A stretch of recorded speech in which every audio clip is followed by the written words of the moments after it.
On the cold and grim morning of Wednesday, December 27, 1944, the situation in the Ardennes forest of Belgium remained deadlocked in what had become one of the most brutal confrontations of World War II. For nearly 2 weeks, American and German forces had clashed relentlessly in the snow-choked forests and frozen valleys, each side struggling to gain ground but succeeding only in exhausting men and machines. The once surging German offensive had lost its early momentum, and now both armies were locked in a deadly stalemate, the Americans entrenched to the west beyond the Meuse River, and the Germans holding their positions along the west wall to the east. The battlefield had become a frozen nightmare of shattered tanks, wrecked vehicles, and weary soldiers battling not only their enemies but also the merciless winter itself. Yet, both sides understood that this grim equilibrium could not last. The strategic balance was beginning to tilt. From every direction, American reinforcements, infantry divisions, tank units, artillery, and air power were pouring into the theater, bolstered by British forces advancing from the north and west. The once confident Wehrmacht could sense the inevitable. Soon, the initiative would shift decisively into Allied hands. The grand German gamble in the Ardennes, codenamed Wacht am Rhein, Watch on the Rhine, which had begun with stunning surprise and force, was now faltering. What had once seemed a bold push toward the Meuse River and the vital Allied supply port of Antwerp was crumbling under the weight of Allied resistance and Germany's dwindling resources. Realizing that the dream of reaching Antwerp had slipped away, the German generals on the ground began to contemplate a strategic withdrawal. The 75-mile-long and 40-mile-wide Bulge that the offensive had carved into the Allied lines, hence the name Battle of the Bulge, had become a dangerous trap, vulnerable to encirclement. Experienced field commanders urged a retreat to consolidate and save what remained of their fighting strength. But Adolf Hitler, the supreme commander of the German armed forces, refused to hear of it. From his headquarters, he issued a furious decree forbidding any withdrawal. To him, retreat was tantamount to defeat, and he demanded that his generals achieve what had now become impossible. Instead of pulling back, Hitler ordered all remaining resources to be concentrated on one objective: the destruction of the American forces defending the crucial road junction of Bastogne. Hitler's rage was personal. The town of Bastogne had become a symbol of American defiance. Despite being surrounded and relentlessly attacked, the town's defenders, elements of the 101st Airborne Division and other supporting units, had held their ground with extraordinary courage.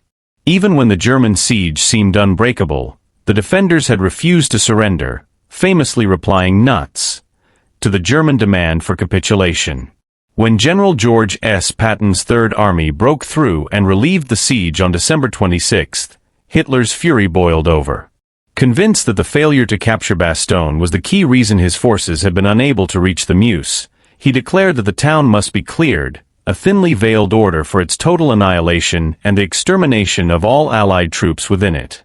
While the Germans scrambled to reorganize and carry out the Führer's vengeful will, the U.S. Army began reshaping its strategy in the Ardennes.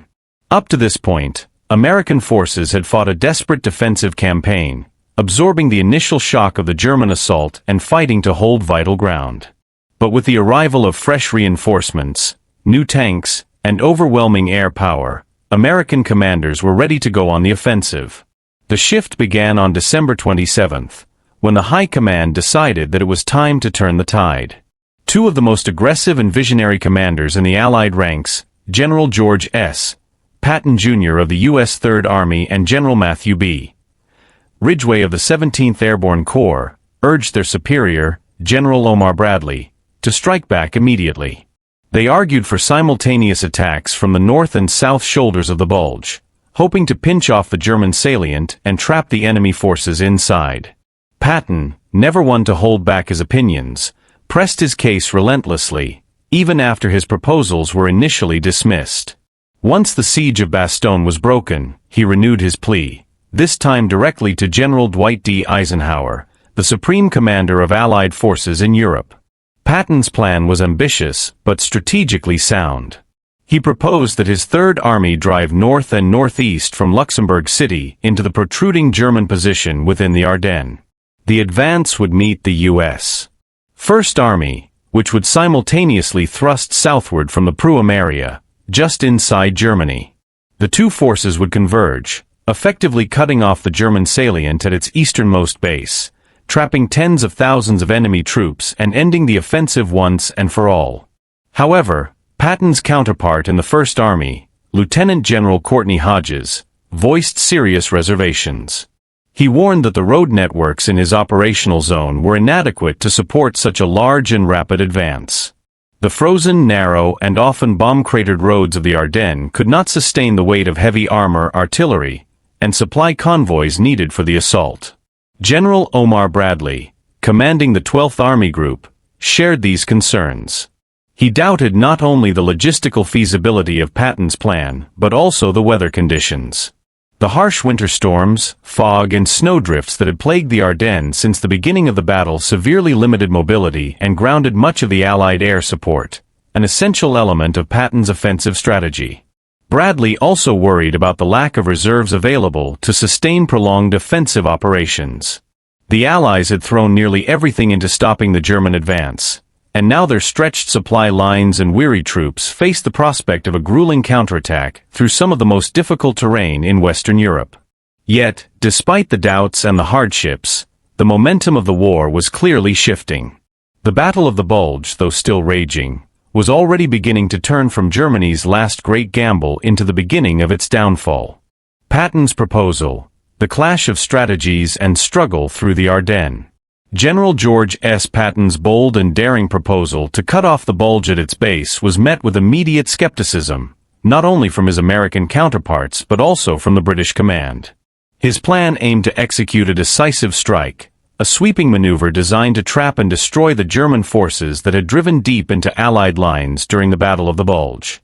However, as ambitious and tactically sound as it appeared, the proposal faced stiff resistance from nearly every level of Allied leadership. The loudest and most influential voice of opposition came from British Field Marshal Bernard Montgomery.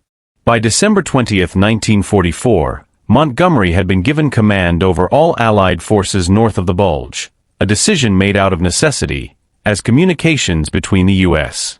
First and Third Armies had completely collapsed due to the German breakthrough. The British Field Marshal, cautious by nature and deeply skeptical of rushing into battle without overwhelming superiority, believed that the U.S. First Army was in no condition to undertake a major offensive. In his estimation, the heavy casualties, the disorganized defensive lines, and the freezing conditions had reduced the First Army's combat efficiency to such an extent that it would take at least 3 months before they could mount an effective assault. He further emphasized the lack of reserve forces to sustain such an operation and declined to commit additional British divisions to the Bulge sector, a decision that left the Americans short of reinforcements and logistical support. With Montgomery's reservations adding weight to the already cautious views of General Omar Bradley, Patton's vision of slicing off the Bulge at its base gradually faded. Instead, Montgomery, with Bradley's backing, persuaded Supreme Commander Dwight D. Eisenhower to adopt a more conservative plan. Rather than encircling the German salient at its root, the Allies would aim to sever it at the waist. According to this revised strategy, Patton's Third Army would strike northeast from Bastogne toward St. Vith, while the U.S. First Army would push southeast from its northern positions. The two forces would converge at the strategic town of Houffalize, located roughly 9 miles northeast of Bastogne, and from there, the combined Allied strength would drive eastward toward St. Vith, a key road junction that anchored the German advance. Under this new operational framework, the bulk of the Third Army's assault responsibility fell upon Major General Troy H. Middleton's 8th Corps. Though originally part of the First Army, the Corps had been reassigned to Patton for better coordination. Middleton's command, roughly 90,000 men strong, consisted of one combat command from the battle-hardened 10th Armored Division, the newly arrived 11th Armored Division, the elite 17th and 101st Airborne Divisions, and the 87th Infantry Division. Their objective was to advance from the area west of Bastogne and drive northeast toward Houffalize. Meanwhile, to the north, the First Army's 7th Corps, under the experienced Major General J. Lawton Collins, would bear the brunt of the northern advance. Collins's corps, approaching a staggering 100,000 troops, included the formidable 2nd and 3rd Armored Divisions, the 83rd, 84th, and 75th Infantry Divisions, and 12 independent artillery battalions. Starting from positions near Patton and the Our the River, just across the Bastogne Highway, Collins's men were to push southeast between the Our and Lienne rivers, seize the Plateau de Tails, and secure Houffalize, 12 miles away. Before either side could take decisive action, however, the Germans launched one final desperate assault. Between January 2nd and 4th, 1945, German forces hurled repeated attacks at Bastogne, hoping to reclaim the town that had defied their onslaught. The Americans, entrenched and determined, responded with devastating artillery barrages that shattered the advancing enemy. Supported by fierce counterattacks from the U.S. III Corps, the German offensive was broken once and for all. The failure of this final push marked the symbolic end of the German initiative in the Battle of the Bulge. Recognizing that the enemy's offensive power was spent, Montgomery ordered both the 1st and 3rd Armies to commence their coordinated advance toward Houffalize on January 3rd. What followed was an excruciating and grinding offensive through one of the most punishing terrains in Europe. From January 3rd to 14th, American troops in the north and south clawed their way through the Ardennes, a region tailor-made for defense and tormenting to attack. The men faced not only a resourceful and fanatically determined German enemy, but also the merciless brutality of nature itself. The landscape was a frozen fortress, snowdrifts reaching 2 feet deep, razor-sharp winds, dense pine forests that limited visibility, steep ridges that forced tank crews to inch forward under fire, and icy ravines that swallowed vehicles whole. Every yard gained came at a terrible cost. Yet, in the face of these impossible conditions, the Allies pressed forward, slowly tightening the noose on the German salient that had once threatened to split their armies apart. Patton's plan might not have been executed in the form he envisioned, but the relentless Allied counteroffensive that followed carried his spirit, aggressive, unyielding, and aimed squarely at the heart of the enemy. Heavy losses from the German infantry and panzer formations, the struggle toward Houffalize. As the bitter campaign through the Ardennes wore on, the Allied push toward Houffalize became a nightmarish slog through terrain that seemed to conspire against every step of progress. The region's geography alone was enough to cripple any large-scale military movement. The rolling, forested hills, choked with ice and snow, offered almost no flat ground for tanks or mechanized vehicles to maneuver effectively. The few roads that did exist were narrow, winding, and treacherous, often buried under drifts of snow or turned into sheets of slick ice that trapped trucks and artillery alike. For the U.S.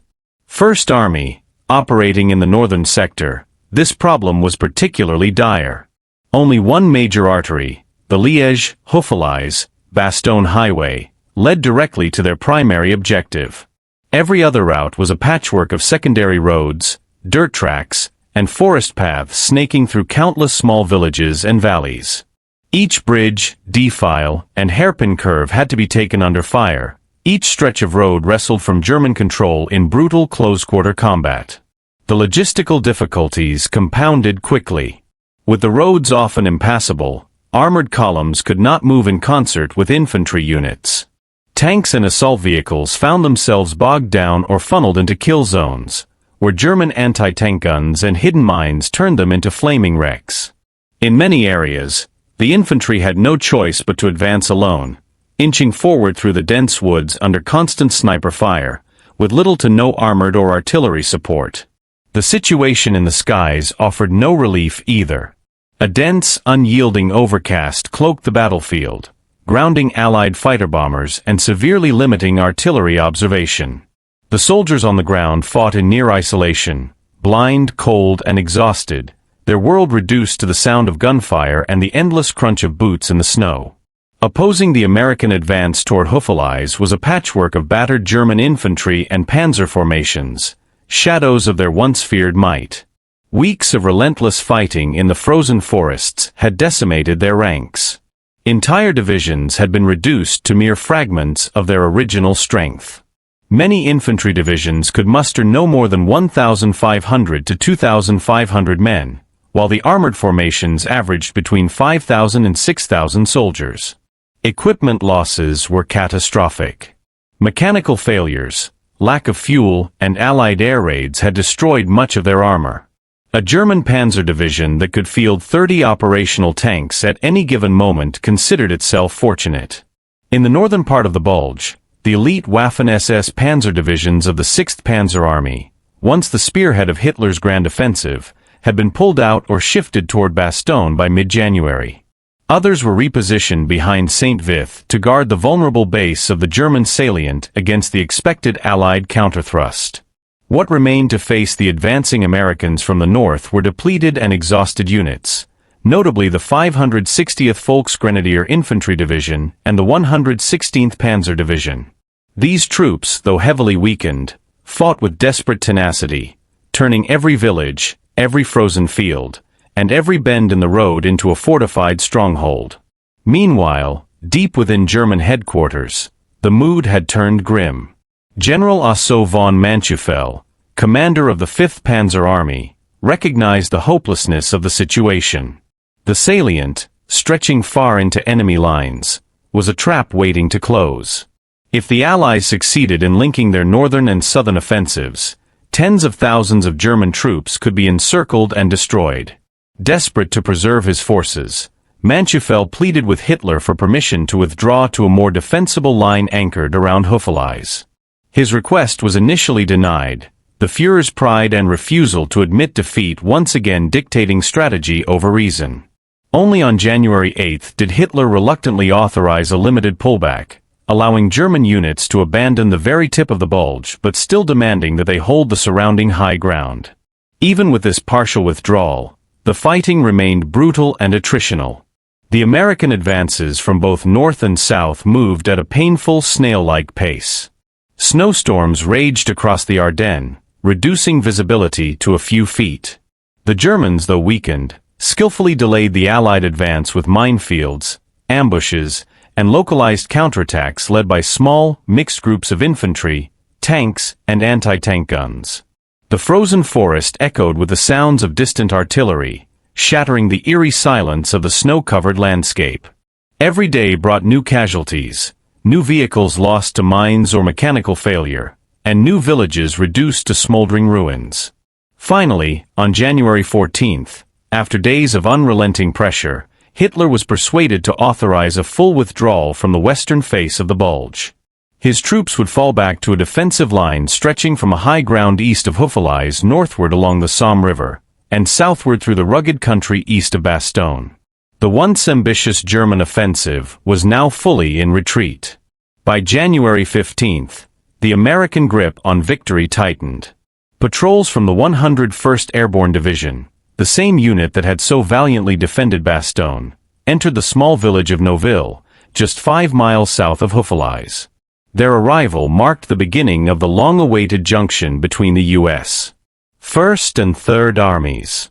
In his diary, General Patton recorded his thoughts that night with satisfaction and impatience.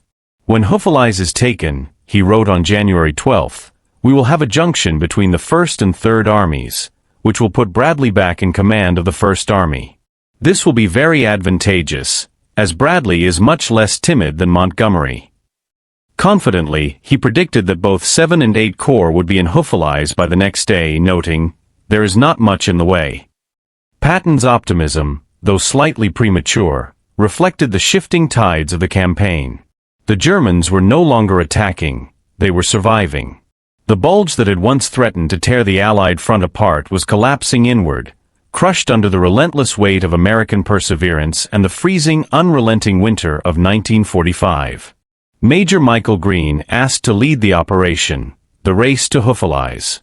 General George S. Patton's fiery ambition once again ignited the battlefield, as he sought to seize the strategic Belgian town of Houffalize before his northern counterpart, Field Marshal Bernard Montgomery, could lay claim to the victory. Patton's mind was fixed on glory and speed. He had already imagined the headlines. The U.S. Third Army, under his command, would be credited with closing the Bulge and cutting off the retreating German forces. The memory of his earlier triumph in Sicily, when his American forces reached Messina ahead of Montgomery's British troops, still burned vividly in his mind. To Patton, this was another chance to prove the superiority of American speed, daring, and initiative. Yet, despite his boundless energy, reality on the ground proved far less cooperative. By January 13, 1945, progress was slow and grueling. The main concentration of 8 corps remained nearly 7 miles from Houffalize, bogged down in deep snow and fierce resistance. When Patton received word that elements of the U.S. First Army had reached positions just west of the town along the banks of the the River, he sensed an opportunity and a challenge.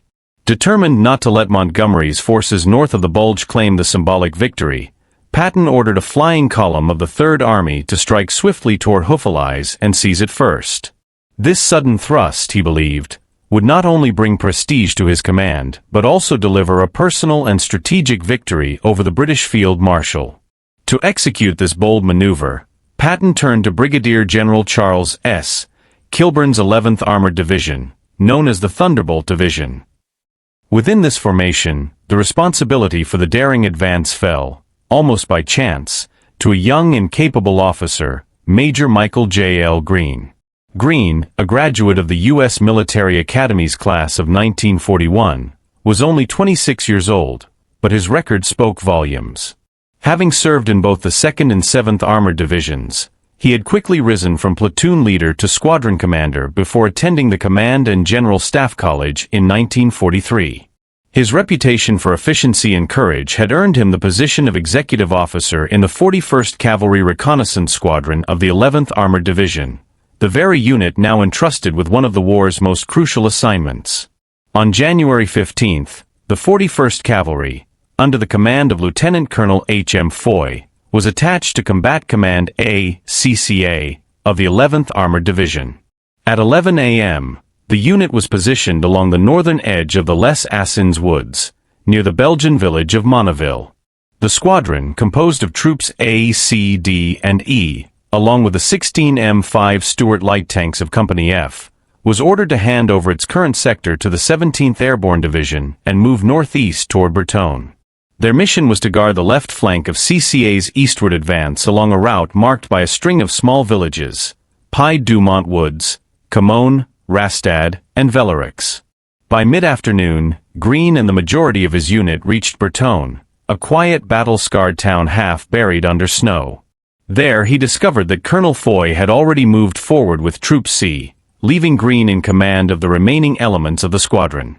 As Greene began organizing his position, 2 vehicles suddenly appeared in the village square, sliding to a halt amid the cold wind and drifting snow. Inside were Brigadier General W. A. Holbrook, Jr., commander of Combat Command A, and the division's chief of staff, Colonel J. J. B. Williams. The men had come searching for Colonel Foy but found instead the young, steady-eyed Major Greene. When Greene informed them that Foy was not present, General Holbrook wasted no time. "Okay," he said briskly, "we have another mission that you and the remainder of the squadron must undertake. This is an extremely important mission, a must, directed by the Army commander himself." He paused only briefly before continuing, his voice edged with urgency. "We must get to Houffalize tonight and contact the First Army as it comes down from the north." Colonel Williams then stepped forward, his tone solemn and deliberate. "This is a difficult assignment for anyone," he admitted, "because Houffalize is at least 10 miles behind German lines. But someone must get through to establish contact with the 2nd Armored Division as it moves down from Achuf. They may already be there." The weight of the task hung heavily in the frozen air. The roads were treacherous, enemy resistance unpredictable, and communication unreliable. Still, the mission had to be accomplished, and fast. "General Patton wants this mission completed without delay," Williams concluded, "and he wants this division, the 11th Armored, to do it." In that moment, Major Michael Greene understood the gravity of what was being asked. The assignment was perilous, bordering on suicidal, a drive deep into enemy-held territory through snow-covered hills, minefields, and potential ambushes. Yet there was no hesitation. Greene, embodying the spirit of Patton's Third Army, accepted the mission without question. The success of the operation, and perhaps the glory Patton so desperately sought, now rested in his hands. As soon as Brigadier General Holbrook waved his hand and remarked, "Here is an excellent reconnaissance squadron mission." Major Michael Green's pulse quickened beneath his calm exterior. Holbrook explained that the squadron had to circle around to the northern flank of the division and then break through the German lines, if the enemy's positions extended that far. He added with a slight grin that it should be interesting. To any ordinary soldier, those words might have sounded casual, but to Green, a combat-seasoned officer, they meant only one thing: danger, uncertainty, and the fine line between life and death that defined reconnaissance warfare. Green, however, betrayed no emotion. Outwardly composed and professional, his mind was racing a mile a minute, analyzing terrain, time, distance, and risk. He knew that Houffalize was surrounded by dense, snow-laden forests, the kind that swallowed both light and sound. The narrow approaches, except for the main highway, were nothing more than indistinct trails now buried under a thick white blanket. As dusk approached, those trails would soon turn pitch black, offering no guidance except what a dim headlamp or a flash of gunfire might reveal. Still, the mission was vital. He quickly pushed aside any sense of fear or hesitation and began focusing on the task at hand. Without wasting a moment, Green summoned his squadron operations officer, ordering him to gather every available tank and assault gun. He placed Troop D on immediate alert to move out. While his men scrambled into action, Green unrolled his maps across a cold wooden table lit by a flickering lamp. His finger traced the uncertain routes leading north toward Houffalize as he mentally rehearsed the movement of his forces. The situation demanded speed, precision, and a measure of boldness. Not long after, Lieutenant Colonel H.M. Foy arrived at the command post, joining the circle of officers bent over the maps. Foy, recognizing the gravity of the moment, formally designated Green to lead the strike force that would make the daring push toward Houffalize. Green's makeshift combat column was small but determined. It included Troops D and E, the 2nd Platoon of Troop A, and the light tanks of Company F under Captain Harold Mullins. The latter two units were on outpost duty beyond Bastogne, but radio messages ordered them to rendezvous with the main force outside Rastad, a small hamlet 2 miles away. As preparations concluded, Green climbed into his half-track, taking position behind the lead elements of the convoy. At precisely 5:30 p.m. his force, 17 M5 Stuart light tanks, 15 M8 Greyhound armored cars, 6 assault guns, 15 jeeps, and 6 M3 half-tracks carrying a total of 450 men, rumbled out of Bastogne and into the fading light of evening. The cold air bit into their faces as the long column snaked its way northward, engines growling, treads crunching through layers of frozen snow. Each man knew the mission was perilous. They were heading directly into territory that maps labeled Enemy Unknown. Yet, despite the risks, morale was high. The men trusted Green's leadership and understood the historic importance of linking up with the First Army coming from the north. Meanwhile, about 15 miles northwest, another group of determined Americans from the U.S. 2nd Armored Division was also fighting its way toward Houffalize. These men had been advancing since January 3rd, braving bitter cold, heavy snow, and icy terrain that made even simple movements treacherous. Their commander, Major General Ernest Harmon, described the roads as regular toboggan slides, where tanks and trucks often skidded out of control. Despite the conditions, the 2nd Armored and its supporting 84th Infantry Division continued pressing forward, determined to meet the 3rd Army somewhere in the heart of the Ardennes. By January 9th, Harmon's men had reached the Our the River, preparing for their final assault on Houffalize. On the evening of January 15th, after engineers successfully bridged the frozen river, a small infantry patrol cautiously entered the village. They found it eerily silent, no German troops in sight. The next day, Combat Command A launched a full-scale assault. Infantry units maneuvered along the northern banks while Sherman tanks rolled in from the west.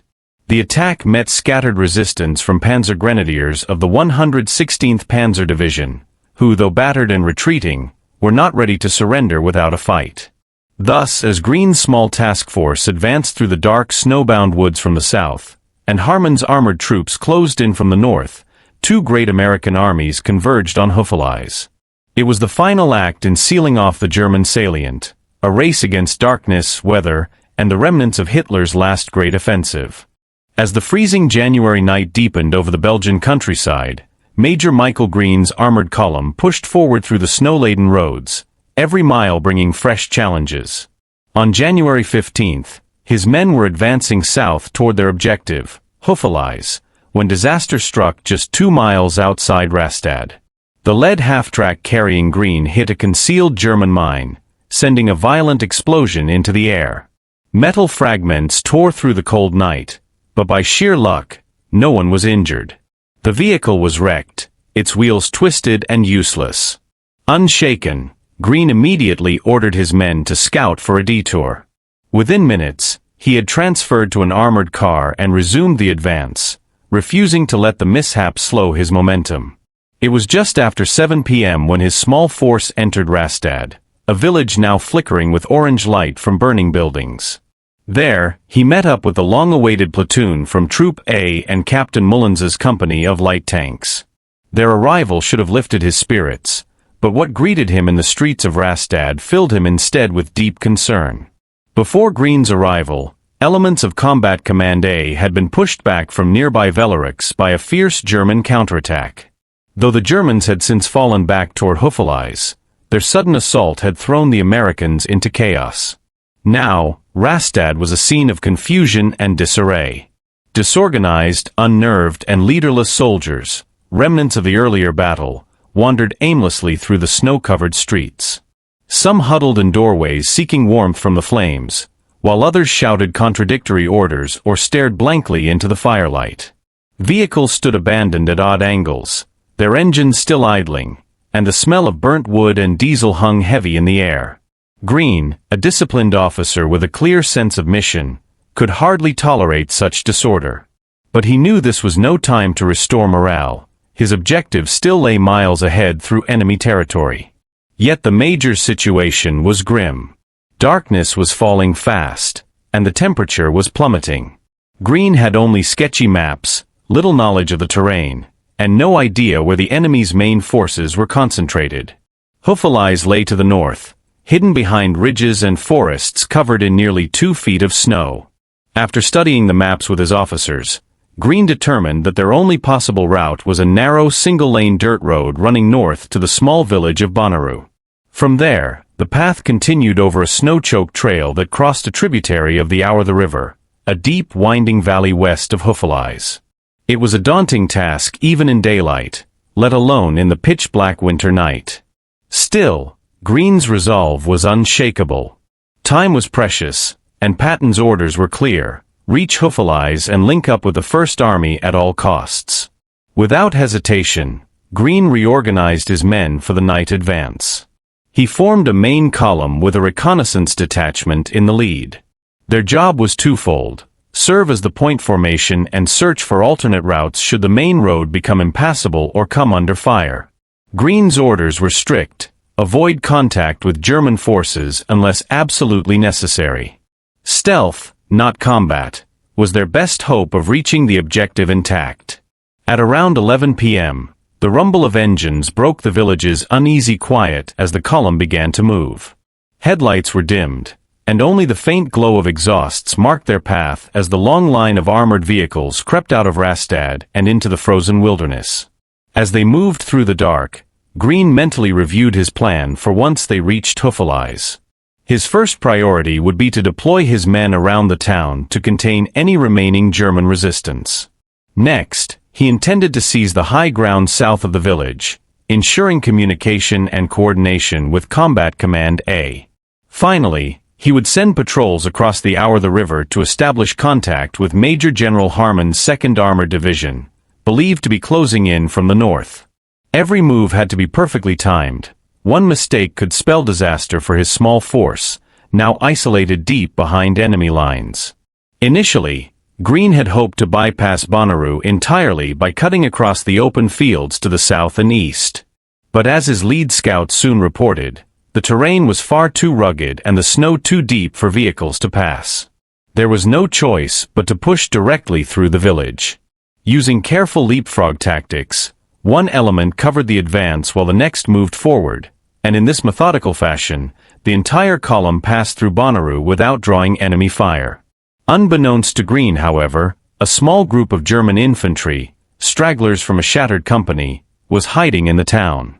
Too cold and demoralized to fight, they lay silent as the American column rattled past. Ironically, they would be captured the next day by another platoon of troop following the same route. Beyond Bonnaroo, the road turned sharply into a dense forest, and the going became painfully slow. The snow was waist-deep in some places, and the trees formed a thick canopy that blotted out what little moonlight remained. The men had to rely on the faint red glow of vehicle taillights to keep formation. More than once, the column halted to extricate a tank or armored car stuck in the drifts. Lieutenant Gene Ellenson, one of Greene's most trusted officers, volunteered to walk ahead on foot, guiding the column and ensuring they stayed on the correct path.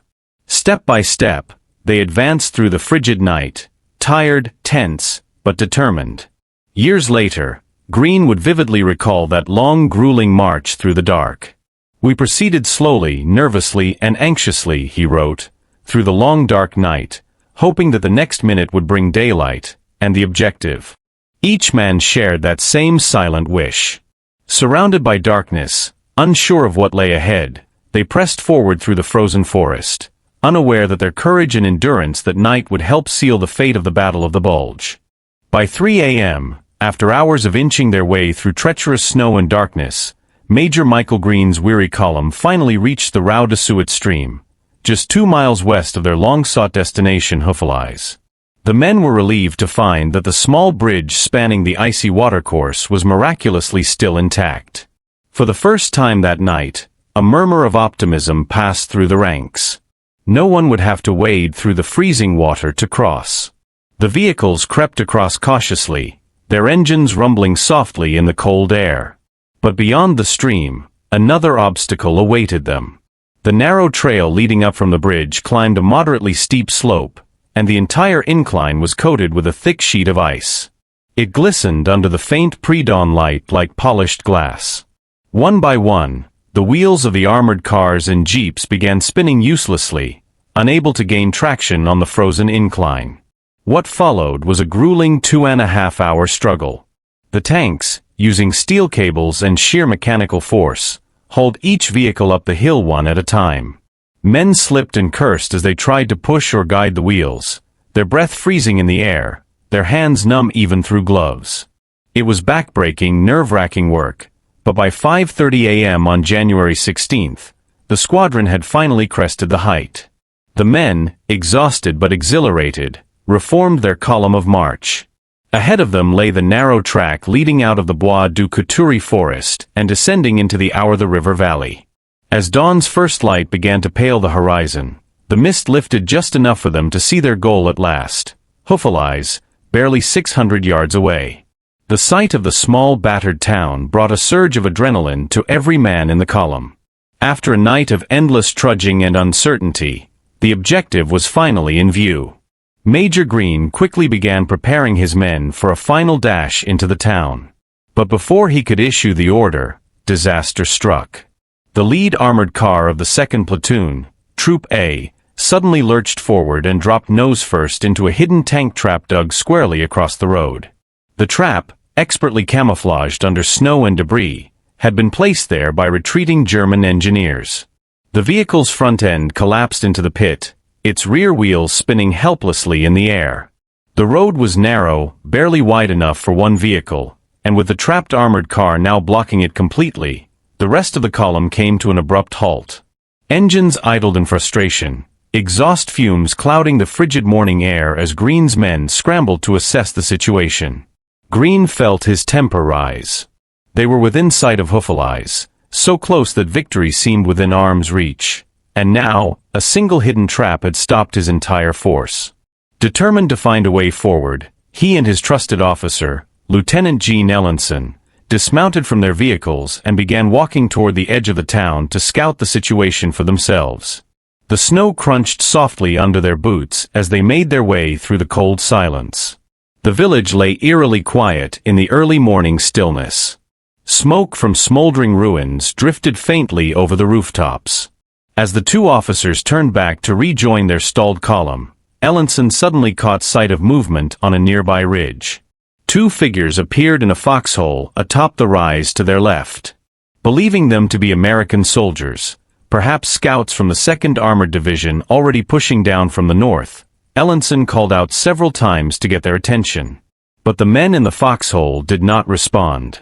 Green and Ellenson exchanged puzzled glances. Assuming the figures simply hadn't heard them over the wind, they decided to climb the slope and speak to them directly. As they ascended, Green shouted back to his armored car commander, Sergeant Till, that they were going up to check on the men and would return shortly. The climb was steep and slippery, and when they were within about 50 yards of the foxhole, the truth suddenly revealed itself in a flash of movement and sound. One of the figures stood up, raised a machine gun, and barked a sharp command in German, Hand hoch, meaning hands up. For an instant, both Americans froze in disbelief. They were not friendly troops at all, but enemy soldiers. Ellenson slowly raised his hands and turned to Green with grim resignation. "I guess we are caught, Major," he said quietly. Green hesitated for only a split second, his mind racing. Then, with a sudden burst of resolve, he shouted down the hill toward his men, "Till, open fire." The command was immediate. Sergeant Till swung his machine gun around and unleashed a burst of fire toward the foxhole. Bullets ripped through the snow and earth, forcing the startled Germans to duck for cover. Seizing the moment, Green and Ellenson dove to the ground and slid back down the icy slope, half running, half tumbling toward the relative safety of their waiting vehicles. Behind them, the Germans scrambled out of their position and fled toward the town, vanishing into the ruins of Huffelei's. But Till's gunfire had drawn attention, and within seconds, the still morning erupted into chaos. Machine gun bursts cracked through the air, followed by the deep thump of mortar shells and the shriek of anti-tank rounds. The Americans were suddenly under heavy fire from the rearguard elements of the 116th Panzer Division, still entrenched in the town's defenses. The barrage rained down with deadly precision, tearing into the immobilized column. Green instantly took charge, shouting orders over the deafening noise. "Disperse! Take cover!" he yelled. Vehicles veered off the road into the trees, men dove for the ditches, and within moments, the white landscape was alive with flashes of gunfire and the roar of exploding shells. The calm dawn had transformed into chaos, and the men of Green's squadron, so close to their goal, now found themselves fighting for their very survival on the frozen approaches to Huffelei's. At dawn, Major Green's mission remained unchanged. He was to establish contact with the U.S. First Army in Huffelei's. Yet the path ahead was anything but calm. German resistance in the area was still fierce, and Green needed to hold his ground under relentless pressure. To do so, he devised a strategy. Two of his 675mm self-propelled assault guns were positioned near an old mill to contain the German forces in the town. Meanwhile, he ordered Troop D to dismount and occupy the high ground south of Huffelei's, where they would serve as forward observers for the assault guns. The thundering weapons soon began bombarding the town with indirect fire, sending shells arching over the River valley. To tighten the noose, Green advanced his light tank company closer to Huffelei's and the riverbank, so the tanks could fire directly into enemy strongholds within the town's battered ruins. Amid this tense setup, Green received a radio transmission. Combat Command A would resume its advance toward Huffelei's at 8 a.m. Though encouraged by the prospect of reinforcements, Green's attempts to learn the precise position of the 2nd Armored Division went unanswered. Moments later, German mortar shells began to crash down around the American assault guns near the mill. Shrapnel tore through the air, wounding several crew members and forcing the guns to withdraw to safer ground. The incoming fire grew heavier as enemy artillery zeroed in on D Troop's positions. Explosions ripped across the hillside, showering dirt and debris over the men. D Troop shifted slightly under the bombardment but still maintained observation over Huffelei's from three directions: north, south, and east. Then came a startling discovery. The deadly missiles raining down on D Troop weren't from the Germans at all. They were from the guns of the First Army, their own allies, who were unaware of the Third Army's proximity. Despite the friendly fire confusion, Greene's men held their posts. Around 9 a.m., Lieutenant Ellenson of D Troop spotted a group of dismounted soldiers moving southeast about 1,500 yards away on the northern bank of the River. Believing them to be friendly troops from the First Army, Greene quickly dispatched a patrol to establish contact. With his men heading north, Greene shifted his focus back to Houffalize. He ordered the light tank company to storm the town. He knew the tanks alone could not seize and hold it, but a swift, aggressive dash could break the enemy's last resistance. The Stuart light tanks roared forward across open terrain, rattling over the frozen ground toward the same road where an armored car had been trapped earlier. Enemy bullets whistled past them, and mortar shells exploded nearby, but the Stuarts pressed on. Entering the town, they unleashed their fury. 37mm cannon shells tore through walls, and .50 caliber machine guns sprayed bursts of fire down the streets. German soldiers scrambled for cover as buildings erupted in flames. After a brief but devastating sweep, the tanks withdrew to regroup with D Troop south of the town. Meanwhile, the patrol Greene had sent north had succeeded in its daring mission. The figures spotted by Ellenson were indeed from the First Army, specifically, Lieutenant Colonel Hugh O'Farrell's Task Force A of Combat Command A, 2nd Armored Division. At that very moment, members of Company F, 41st Armored Infantry, were being filmed by Sergeant Douglas Wood of the 165th Signal Photo Company when a small group of men emerged from the woods, soaked and cold after wading through the icy waters of the River. The Americans from both sides waved each other over, and soon the two groups met in a moment of triumph and relief. Among them was Colonel Foy, who had accompanied Greene's men. Foy asked to be taken to a senior officer, and when he was introduced to Colonel O'Farrell, the two men instantly recognized each other. They had once been classmates at the armor school in Fort Knox, Kentucky. The time was 9:05 a.m., and at that historic moment, the link between the U.S. First and Third Armies was officially established. The Battle of the Bulge, which had torn through the Ardennes for weeks, was finally over. By 10 a.m., Greene's patrol had returned to report their successful contact with the First Army. News also arrived that his 3rd Platoon of Troop A had made a separate link-up with a 33-man patrol from the 334th Infantry Regiment of the 84th Infantry Division in the nearby village of Engru, about 1,000 yards southwest of the River. With that, the junction between the two great American armies was fully secured along the entire riverfront. The long, bitter struggle for the Ardennes had ended, not with a single dramatic victory, but with a quiet, determined meeting of soldiers who had fought their way through hell to shake hands on frozen ground. By the late hours of January 16th, the small Belgian town of Houffalize had finally fallen into American hands, secured by Combat Command A after days of relentless fighting and maneuvering. Nestled in a loop of the River, Houffalize had once been a peaceful pre-war resort town with a population of around 1,200. But now, it lay in utter ruin. War correspondent Harold Denny described the shattered town as a miniature St. Lo, drawing comparison to the infamous French town obliterated during the Normandy campaign. The devastation was near total, every street churned to rubble, every building blasted apart by the fierce American air and artillery bombardments that had pounded the area while it was held by German forces. Once a picturesque settlement dating back to medieval times, Houffalize had become a smoldering shell, yet its strategic importance during the Battle of the Bulge had made its destruction inevitable. It had served as a key supply depot for the German army and had housed the headquarters of the 116th Panzer Division during the final stages of the Ardennes offensive. When the Americans entered the ruins, they found a ghost town. The surviving civilians, gaunt and shivering, emerged cautiously from the nearby woods where they had fled during the bombardments.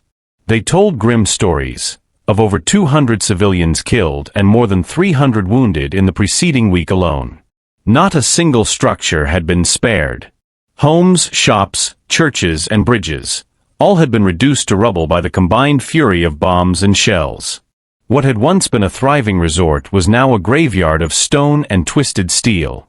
Major Greene and his men, who had fought so hard and endured so much to reach Houffalize, would not be among the first to step inside the town they had bled to secure.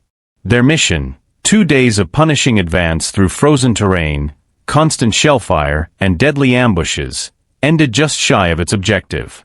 At 4:30 p.m. on January 16th, the 41st Cavalry Reconnaissance Squadron received orders to withdraw to Bonnaroo, leaving only a small outpost to the west of the town.